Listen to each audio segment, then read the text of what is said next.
I'll give you untrimmed of power, I promise you. No! No! No!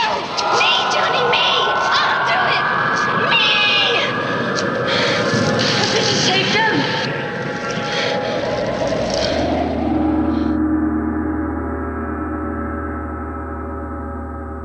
She's been seduced by Dracula, fought alongside Sinbad, tried to kill and flirt with James Bond at the same time, and saved the universe a time or two.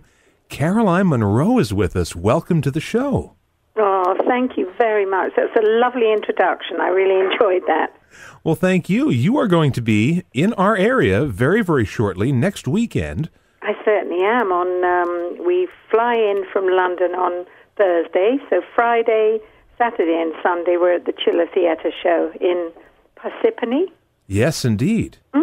And so we'll be there. As you know, fans of the horror, sci-fi, and fantasy genres are notoriously loyal, and I would imagine that it must be gratifying and maybe even a little overwhelming for you to see so many people out there and so much love and support for your work.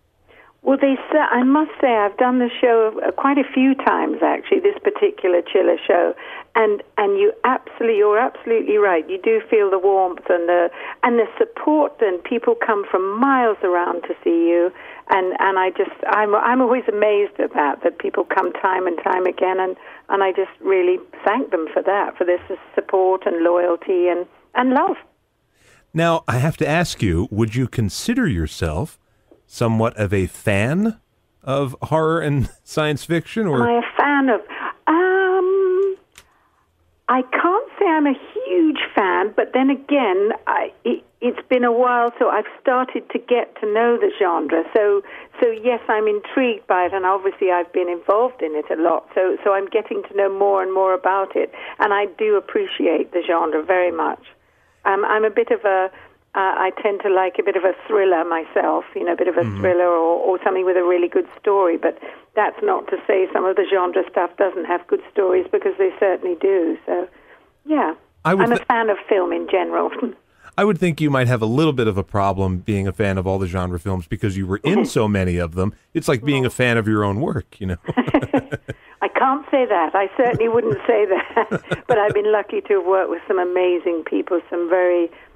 some English sort of icons of the horror, Christopher Lee and Peter Cushing and Vincent Price. So I've worked with some amazing people, and Joe Spinell in New York. I've been very lucky with who I've worked with. Well, if I have your timeline correct here, I believe that you started out modeling and signed a contract with Hammer Films. I did. Golly, that's a long time ago. You've done your research. That was... early 70s. Yes. Yep, early 70s. And I did get a contract. I'd done a poster campaign, a billboard, as you call them, don't you? Mm-hmm. I'd done a billboard campaign in the UK that became quite successful. And Sir James Carreras of Hammer had seen that. And I went in and I did a screen test. And I was put under contract for 2 films. The Dracula A.D. 72 and the Captain Cronus. And both of them are classics in their genre. Aww. How would you describe working with Christopher Lee at that time? Because there is this sort of rumor that maybe he was looking to get away from playing Dracula at that point. It's funny, I've heard that rumor. I have heard the rumor, but in fact there was no indication with Christopher that he was in any way... not happy with what he was doing. He's ever the professional, always the professional, and he made an amazing Dracula. So I certainly had no indication from him. And I actually think, even though it wasn't perceived very well at the time, the film, I think it's kind of gone on to gain legs, as we say, and gain momentum. And I think I think it stands up. I think it's a good piece of film. And he was amazing in that. I have a feeling he's always amazing. I would quite agree. He does great work, doesn't he? And he's still working. That's the thing. He's still working. When you think about it, he's appeared in just about every big... I mean, he's in the Star Wars movies. Yes. He's in the Lord of the Rings movies. Lord of the Rings, that's right. Everything. Every big genre. And Bond. Yes, of course, Scaramanga in Bond. So he's yes. and of course Hammer films. So he's, yes, you're right. He's touched everything, hasn't he? Now, you mentioned that the film has grown in estimation over the years. And I think so. I see that with a lot of your movies, too. Another one, I mean, this is much later. I'm sort of jumping around here. But Star Crash. To think that this would be on DVD and Blu-ray in a double disc edition, almost like it's Citizen Kane, It's very funny, isn't it? I mean, I don't know if you've ever seen the film. It was very, very hard work, although maybe it doesn't look it. I was on the film for about 4 or 5 months, all shot in Italy, around Italy, Cinecittà, the studio, and all around location work. And it was actually very hard work.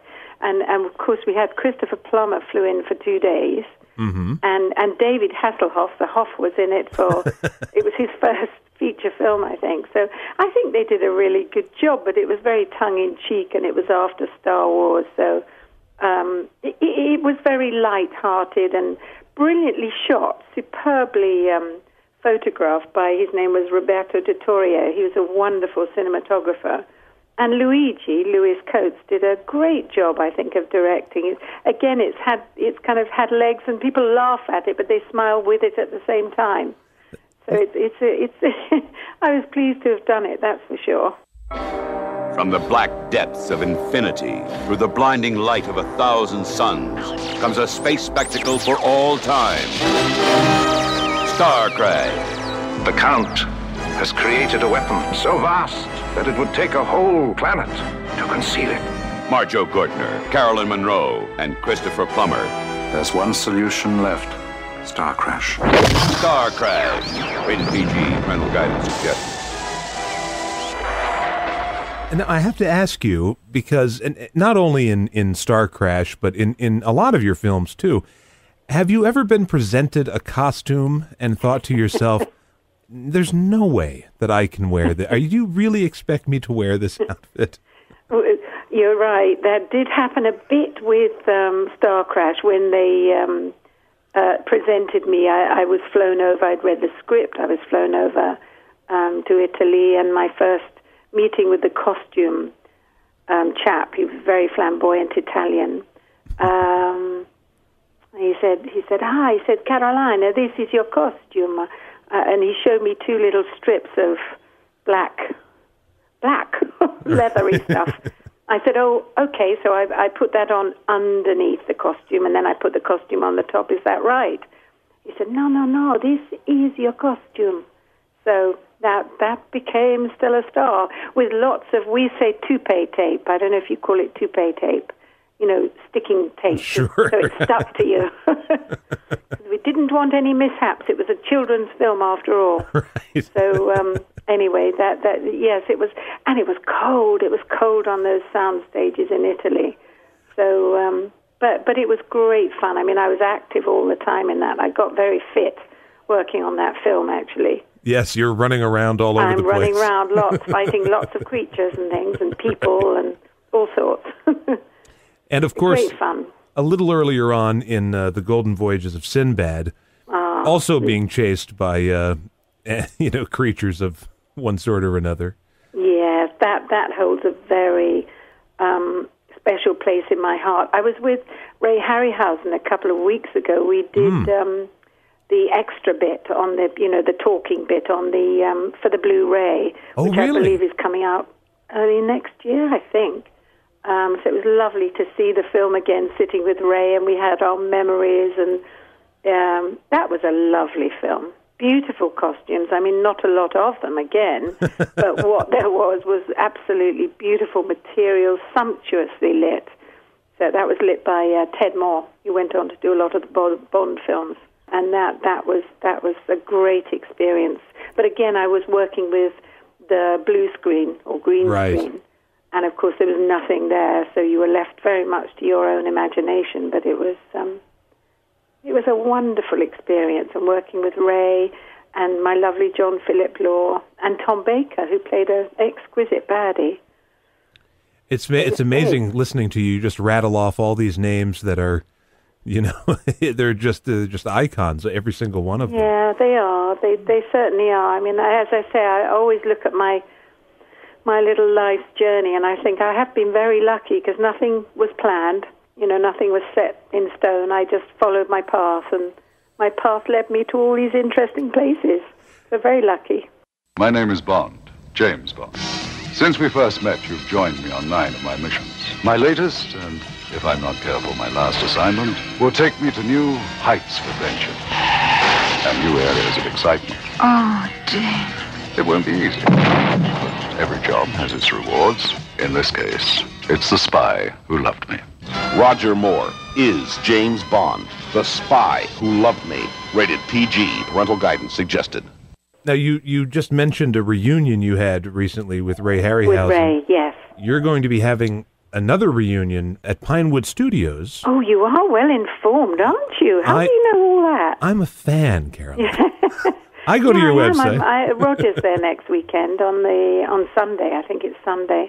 And I'm not sure who else is there. Quite a few people. I bet you know more than I do, don't you? Well, I know you know who's going to be there. It's a Dr. No reunion with Dr. some of the No, originals. that's it. Right? Dr. No ladies and the woman who played Sylvia Trench, and I forget the Eunice name. Gayson. Eunice Gayson, that's it. Yes. Eunice is Shirley Eaton going to be there? I expect maybe. Probably.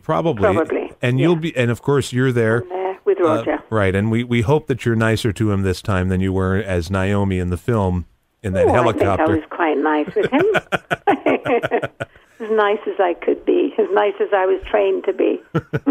Now, he has a reputation as sort of a joker on the set and trying to make everyone laugh. Did anything like that happen when you worked with him? He likes to keep the set very, very relaxed, and he does do that. He will do a one-liner or something just to ease the crew into it being light-hearted. It was Bond, after all. It wasn't Shakespeare. So, and I think certainly with my character, I only had a little bit to do in it, but I wanted it to be, I wanted it to be quite an interesting little character. So, and I think Roger kind of got that and was very generous insofar as he let it. We had a play together, if you know what I mean. Yes. A cinematic play, which was great fun. Well, and Barbara was in the middle. Yeah, she Barbara was. Back, lovely Barbara Back was in the middle. So no, we had great. It was good. We had good fun doing it. He's superb as Bond, I think.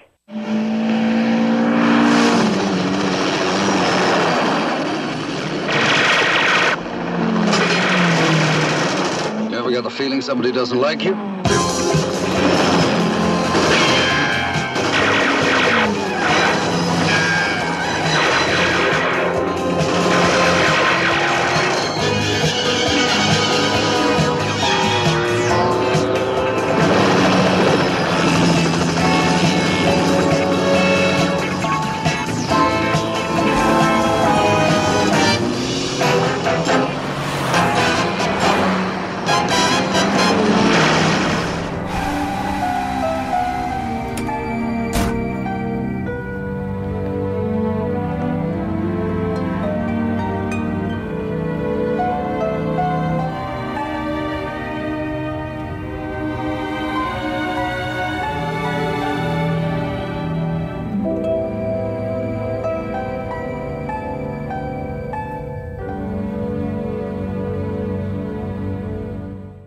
You played an unusual character because on one hand you're trying to kill Bond, and at the same time you're flirting with him. It's almost exciting to. She's sort of flirting with him, but it's for her own. I think she's under her own. It's on her own terms. She is an assassin after all. She knows she's got to do the job, and whichever way she'll get her man. So she thinks. But he is James Bond after all, isn't he? Right. And I think she had that character has the distinction of being one of the only women that Bond has decidedly killed in the film. Supposedly, yes. Yeah, supposedly, yeah. That's how nasty wasn't she he? is. Mean. I know, how dare he? Yeah.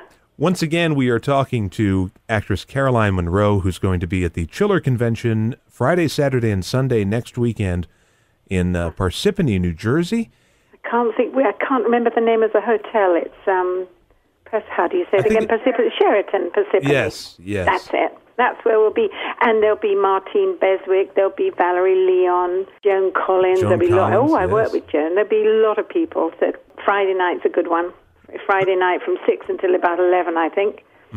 Well, we hope everyone comes out to see you.